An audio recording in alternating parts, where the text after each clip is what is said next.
Hi, I'm Shira Carpel. And I'm Shayna Gaunt, and we're board-certified behavior analysts.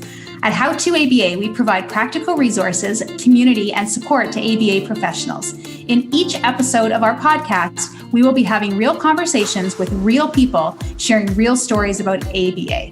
We'll share relevant strategies and actionable tips that will make us all better ABA practitioners. It's the ABA content you need that you're not going to learn in a textbook. Hi, everyone. Welcome to our podcast.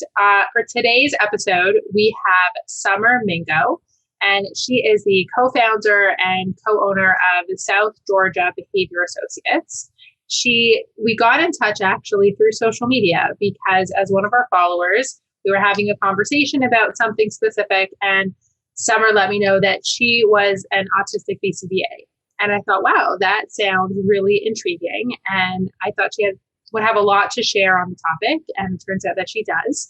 So we are excited to learn more about what that experience is like, what challenges maybe she had come across with, and how she can help us bridge those two worlds and potentially become better professionals. So welcome, Summer. Welcome, Summer. Thank you. Hello. We're very happy to have you here. If you could start by giving us a little bit of background into how you got into the field and a little bit more about the type of ABA that you do. I have a person that's close to me that received ABA services when they were younger, and I was able to see the direct impact of that on their life. Communication that never happened emerge, and it was inspiring. I saw great ABA. And that's what I was exposed to initially. I was in marketing and PR before I had seen this, and didn't find a lot of fulfillment in it.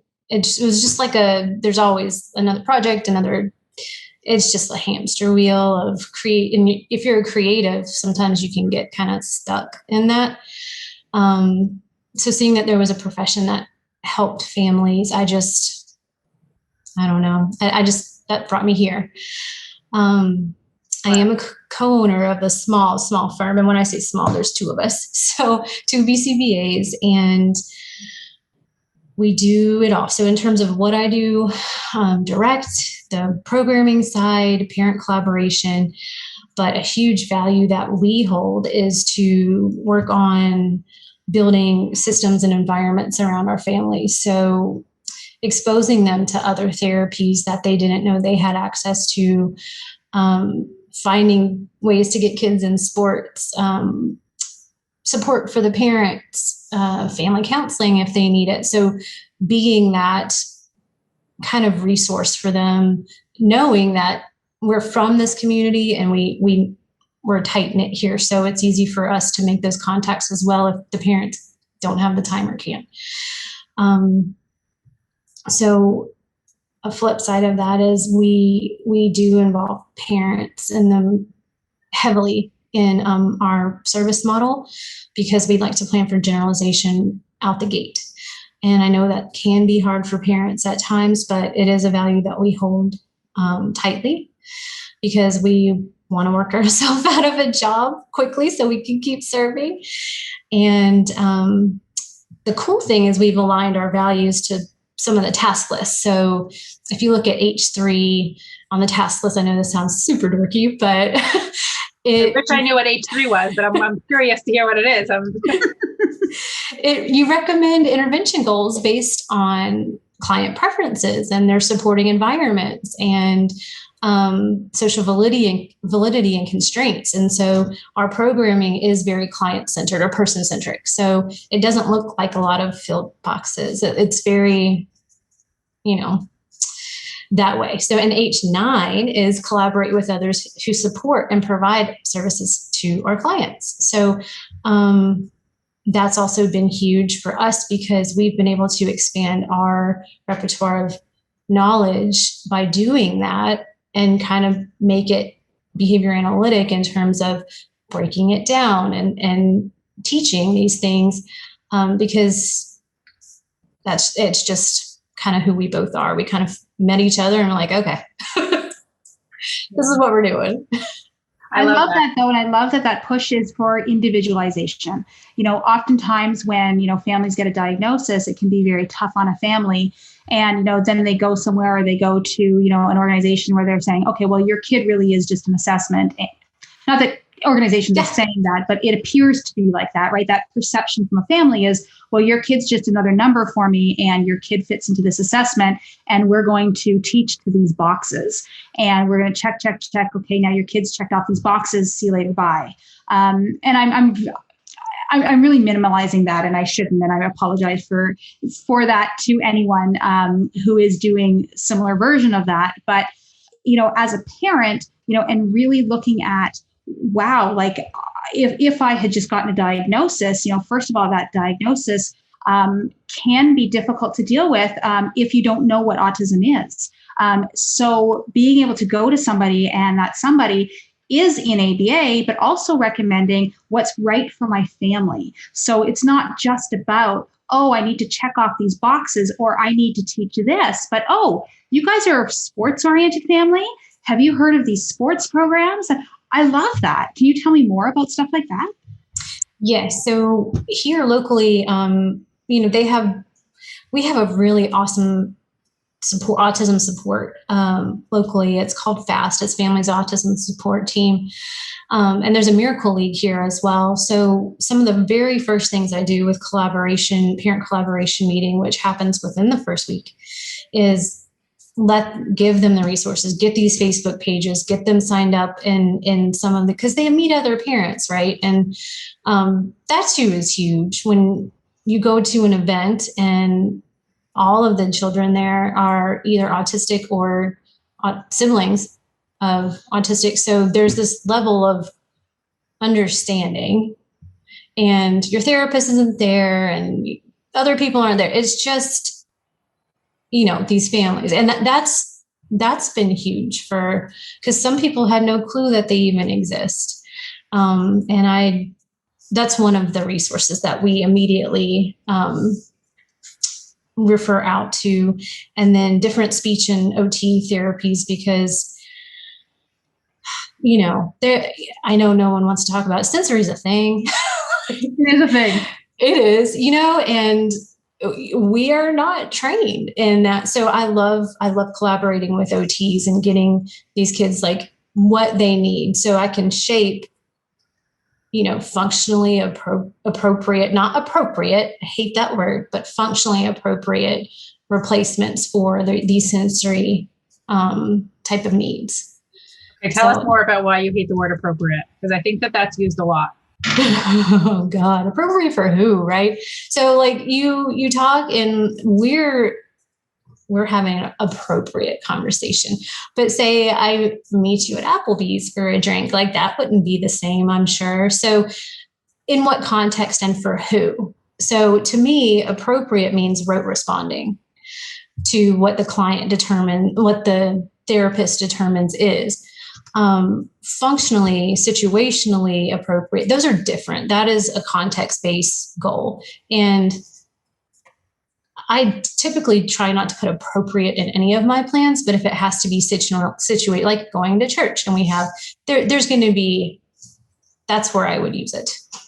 I love that distinction. So functionally appropriate makes more sense because it's not as subjective to the person teaching it, but it's, depends on the environment, which is a lot of what we do.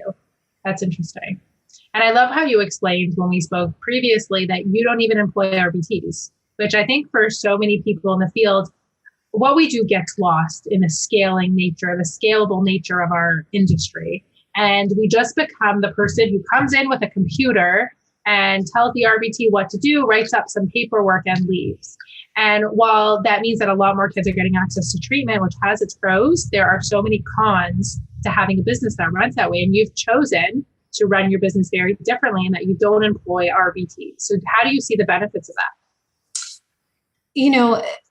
I'm not saying that this is forever. This is just who we are now. I want to grow really slow and I don't want clinics all over Kingdom Come. I want us to be flexible and to the needs of our community. And I'm not bashing RBTs. I was one. And I was an amazing RBT. I really was. I'm not even good, but not everyone was like me. And I saw that. And I've seen things, so it's like, when we take one on, I want it to be like a pathway to a BCBA, because our goal is to create future ones like us who, for us, it's not about the money. And that's why we're not hiring all of these people to Kingdom Come. It is truly honing our craft and being able to invest in whoever we bring on and inspire them to want to stay. And so, because there's high turnover rate, and that's also a value for us. Yeah. Quality over quantity, it sounds like, which is really important. So Yes. You also mentioned at this point that you were becoming a BCBA. Did you have a diagnosis? Did you realize that you were autistic? Like, where did that come in? Because you mentioned it was like a later in life type of diagnosis. It was, yes, much later. And I wasn't a BCBA at the time. Okay. I was having like lots of sensory issues, and at first I thought I was an eating disorder because it was cast as that as I was younger, and I was like, that's just not what this is. I'm not trying to lose weight. I just throw up a lot, but I can get overstimulated very quickly. And I ended up going to therapy, and she couldn't figure it out. She's like, you seem fine. You're not depressed, you are a little ball of anxiousness, but not that, and she's like, I need to run some other tests. Can I take a history? So it was like a 3-week long thing, and sat me down. I was like, well, let me tell you something. And that was mind blowing as well. It's like, okay, well, I know how to help myself at least, I'm in the field, I could do this. Was that a relief, like to feel like there was, a solution in some ways? Yeah, it was definitely a relief. It was also, for working in this field, it became a stressor as well. The relief part was the social anxiety made sense. The need for sameness made sense. My structures that I have that everyone makes fun of made sense. Me loving to vacuum for hours made sense. I wish that was what I love. Just things that, are just quirky to me made sense. And I'm like, oh, well, that's not weird. It's fine. But up until then, it was weird. So it kind of gave you roadmap. It just made things okay. It made me more aware of, now I get to model how to advocate for yourself. Wow. And that, when I started doing that included boundaries, which some people did not like, but you get better and better at it. And now that is also another thing that I so enjoy teaching people. And that was going to be my question, was just, has it changed the way you practice behavior analysis? Absolutely. Absolutely. I know, like, one of the first things, and I'm not trying to knock on any of our programs, or this is not calling anyone out, but man, the Individualization prompting, like, we just found that out and like teach people that, and it's just, I've never liked it. I've always taken my time to try and not get to that point and to analyze where they are at within the behavior chain to catch it before you'd ever need to touch them. And that takes a lot of being super present with the learner. But just that's one, because I'm not a hugger. I'm not a touch. I know, and I wouldn't do that to them. So I did this differently, and it looked slow, but the people that I work with trust me. They trust that I'm not going to manhandle them and push them on to the next thing. And we learn really cool stuff.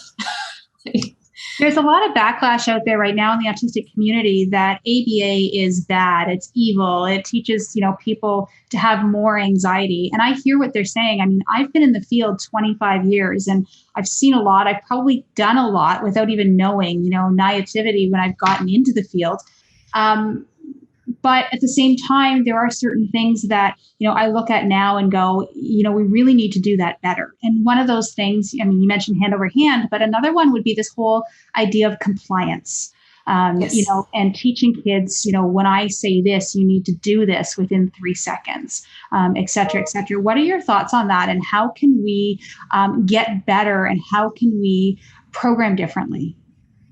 So I was taught that way, to write compliance goals. And I never really liked them. I always questioned them. I put them in there at the beginning, because it was just part of the culture. But after a certain point, I just stopped writing them altogether. Like, I'm just not going to do this because I need to teach some replacement language, some replacement behavior. We don't do that. We don't write compliance goals. I've taken Greg Hanley's practical functional assessment and skills-based treatment training, and that is my answer, to be honest. There's no compliance goals in there, and a skill-based treatment is basically shaping. It is being a master shaper. So you can shape behavior without writing a compliance goal. And here's the other mentality. So Joy Johnson is a fellow autist in BCBA. You can find her on Instagram. She is absolutely amazing. What's her name? Joy Johnson? Joy Johnson, yes. And she talks about forming an alliance. So to me, that's across the board. That could be with my learner, that could be with my parents, that could be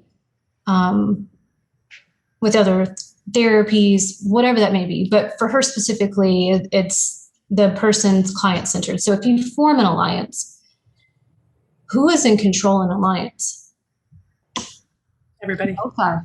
Nobody. We're all working together, so I'm learning from them. They're learning from me. We're working together, form an alliance. And when you come at any relationship situation that you're in with that mentality, you take that I've got to be out of it. And it's more like you're in the situation together. And that's kind of the shift that I've taken. I like that. I like that a lot. My first answer was, yeah, well, you both are. But when you look at a friendship, when you look at a partnership or a marriage or anything like that, it's not about one person being in control. It's about the two of you in a joint partnership. So Shana, you're not in control of me? Is that what you're saying? I'm going to be controlling. I'd love to hear what are some challenges that you've come across being an autistic BCBA. Does that, how does that affect? It sounds like there's some amazing pros that have come out of it, but what are some challenges that you've kind of had to overcome? So the level of service that I want to provide and that I don't compromise on is not billable. It's not billable hours. It's not going to fit some rubric. So when I come into a company or in the past and state like, these are the hours I can work, guess what? I never get the full-time benefits. I never get the full-time whatever, and then because of that, I'm also like lesser than, because I'm not, one of the cash cows at the company. However, I don't work those hours because I need to do what I need to do for my cases and for my RBTs. And that takes time. And if I don't get, a lot of companies don't pay for that time. But, that has been just advocating for that. And then the repercussions of what that is also kind of, it's not reinforcing, and I'm not saying that I'm better than anyone else. It just is what I am and what I provide. And that's been hard. Just not being able to compromise on your value. No, I'm not on the level of service that I'm not going to compromise on that. I'm just not I got into this to help people, but on a more personal level, like advocating for certain things, like the buzzing of the lights in the office, like, can we change the lights? Can we put like covers on the lights? Because I get migraines very easily.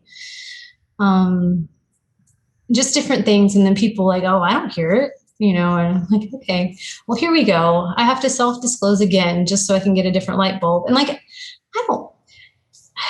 it's not like a big thing, but then you get that, then there's another conversation to be had. And I just don't want to have that conversation. But your diagnosis shouldn't define you, period. And I shouldn't have to say, I have this, or I need this because of this. We work in a field with special needs. It's like, well, we should be understanding of that. And yes. I feel like, I come across it a lot when you're advocating for, children, youth, people you've worked with in the past, you advocate for support for them, and then, we don't look to ourselves. We don't seem to either advocate for ourselves, or we don't seem to make exceptions for people who are working for us, et cetera, either.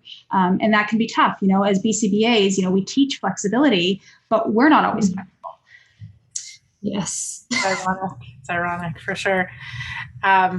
So we work, a lot of our audience is, newly minted BCBAs, or people who are just getting into the field with, those high aspirations and 4 new letters to their name. What would you recommend to somebody like that? Like, what do you think somebody needs to know getting into the field, or one piece of advice that they need to be a better practitioner? Okay, so I'll just give you my personal philosophy, and I don't know if this is like good advice. Take it, leave it. Anyway, if there's fans out there that watch Game of Thrones, there's a character on there that used to always pick at Jon Snow and tell him, "You know nothing, Jon Snow." And that's kind of how I go into every single one of my cases, is I know nothing. And that's a huge tip. So the reason I said, well, we do know a lot, right? Obviously. But seeing a case without a filter, because you'll hear people say, oh, this is a that case. Oh, this is a this case, or this is the that case. Well, you're using a filter before you ever even see this person. So when you remove that filter and you've got a blank canvas, and it'll get you out of the rut of this programming rubric that you're trying to fill in, that might not be valuable to the learner or the family structure or even the setting. And you're focusing on the learner first and not these assessment bubbles. So go in, that's my slogan, is like literally when I'm pulling up to a house, I know nothing, every single time. And it just sets the tone of like taking everything in and truly analyzing the environment. Each one is a blank slate. Yes. That's great. That's so interesting. It's so important when we meet a family to not have those, like, I already know what this is going to be like, and I already know that this is going to be a difficult parent or this type of child, and I'm going to, back to putting kids into boxes. Like, we really have to be able to take a step back and not just like try to label that child or that student, but look at the full picture. Like, what are the needs of this family? And let's look at it comprehensively and think about, starting fresh with every family. Because I always say that, when I used to do a caseload of like, this client or that client, and I maybe have had the hours to spend an hour supervising this program, but do I have the capacity to take on a family? And you have to think about that, because every child is not just the hours, but it's a family. And this parent is looking to you for support and for guidance, and just to know that you're there for the best interest of the family. And that's a big deal and a big responsibility that we really shouldn't take lightly. That's right. Yeah. I always say too, when we're parent coaching, I may be the expert in ABA. I've got my, 4 letters behind my name, but I'm not the expert in your child, right? And I love that. I know nothing. I know nothing about your child, or maybe I know something because I've met your child once, but you're the expert in your child, and you're the expert in your family and your family dynamics. So let's hear what you have to say. And I'm really going to listen to you. And I think going in with that philosophy really allows you to actually listen. Yes. That's exactly it. And that's a shaping process in itself. So you take that away from yourself if you have already pegged something and you never get to shape your practice, if you don't start from square one. Yeah.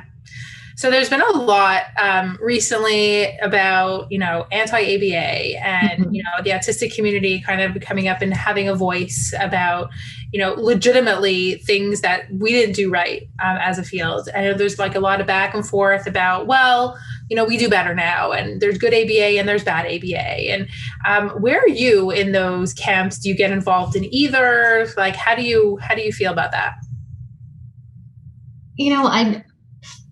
It's hard to be where I'm at. It's really hard because I feel very much with and it's hard to say this too, because we one of our things is like you disseminate ABA. So I understand the anti-ABA side. I do. And this includes those who we accuse of never even having ABA and who's saying these things, or we say, well, you don't even know what ABA is. Well, I mean, they got it from somewhere, right? It doesn't matter who's saying it. And if it's just bad marketing, they got it from somewhere. Right. And that came from somewhere as well. So the thing is, like, it's a monumental concept to try and manage. Even when I'm talking with fellow BCBAs, I could see the reactivity whenever I say, can we do this better? How can we do this better? Like, this is not okay. And I've seen them shut me out, and that has been equally hard. Because I want people to start thinking. I don't want to tell you all the time what you could do better. I want you to think a little bit about this, because it's important that you are starting to turn those gears, and someone not constantly telling you, like, do hand under hand, or, all of the, and teach you how to do hand under hand. Like, no, think about something bigger than that. So for me, to stay long-term in this field would be my value is to be able to teach someone else differently and then have a ripple effect, because I can't change all of ABA's perceptions, and I'm only one autist. I don't speak for all of them. I just know that we are all charged with doing better, and in sitting with the uncomfortableness of, hey, it's one of those things like, oh, I don't practice that way, or I'm fine, I'm clean, I'm good, and then you can close the blinds, but that's not true. You always be listening, because there's so much to learn, and you don't have to comment, and you don't have to take that as your reality, but you can shape. And that's the biggest thing, is you can shape your practice by learning and listening. Yeah, there's almost like a mind shift that has to happen. And each one of us are responsible for our individual mind shift in order for the collective, right? Like, we can't expect the collective to change without each one of us starting small, like you said, and really shaping that collective attitude, which I think is so important. And I really hope that as a field, we are moving towards that. But it doesn't absolve any one of us from then taking those things into practice for ourselves. So I love that. Thank you. I'm looking at like my go-to questions of like, okay, so what would you, asks, what would you recommend to a fellow BCBA? I'm like, okay, check, we've done that. Okay, great. What would one thing, in the field that, you could change be? Check, we did that. I love this. I love having this conversation, and I could probably talk to you for hours and hours and hours. And I would love to see, even how you're talking to parents and, talking more about that mind shift. Like I said, I could probably talk all day. We don't have all day. But this has been an awesome, awesome conversation, really eye-opening. And I would love to have you on again in the future at some point in time. I'm even talking about 1 or 2 more years from now. And hopefully at that point in time, we can talk about how that mind shift has already happened or is happening already. And say, okay, what's the future going to be like based on what we've started to do already? love that. Can I bring up some resources? Because absolutely, yeah. Okay. That's one question I didn't ask you. What are some favorite ABA resources that you go to? Yes. So I did want to give a huge shout out to your site and you both, because it has been a small list of why I'm still a BCBA. There was no work-life balance for me until I found your resources. And it was like going through the ringer in terms of programming for my RBTs and supporting caseloads. And like I had mentioned, I don't take that lightly. And I want to make sure they had that information, that they had tailored details for their cases, and then also materials in hand when I modeled something. So we could truly do BST and me not just write it in a note and expect them to know how to do it, right? So having your site stopped me from having to get up at 3:00 in the morning and write these programs from scratch. And there was a good bones there, and I could tailor it to who I was seeing and what we needed. And, and each supervisee needs something different. They each have their own needs. So it's tailoring the wording to how they best receive it. Or maybe they need visuals tied to that, but at least I had a rubric. I had some good bones for these things. And the workload that was taken off is just thank you. So thank you so much. It's really nice to hear that feedback. When Cher and I first started out, we had this vision of like, why is everybody always reinventing the wheel? And why is everybody always doing this and then hiding what they do? And no, that's mine. You can't do that. Right. So when we started out, our primary goal was really about sharing resources and about saving people time. So actually hearing a member say, wow, you saved me so much time, and wow, I don't have to get up at 3 a.m. Like, that's awesome. Thank you. Because that is our vision. That's definitely true. And another resource, like there's tons of autistic advocates out there, to go follow. And I won't go through the list because I think they've been posted everywhere. If you're specific to the field, Dr. Megan Miller is amazing. Joy Johnson is amazing. The bilingual BCBA is amazing. In terms of programming wise, Dr. Greg Hanley's practical functional assessment site has so many resources that are free and videos that are free. And then the FTF site, his consulting team and him have wonderful trainings on there, and they are constantly refining their practice, which to me is a gem because I never have to stop learning. I always get to keep learning and doing better. And that alone will just take compliance out of your programming if you're looking to go that route. They're really awesome over there. Those are my two main resources. Yeah, those are amazing resources. The Hanley, FTF, they're all amazing. We recommend everybody check them out.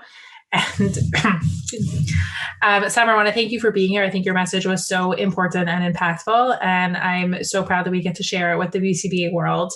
And if there's anything that we can learn from here, it's that we can all do better and continue to learn from everyone, not just from each other, but from everyone who we come across, from our families, from our individuals, and just continue to make our field a better place. So thank you so much for sharing that with us.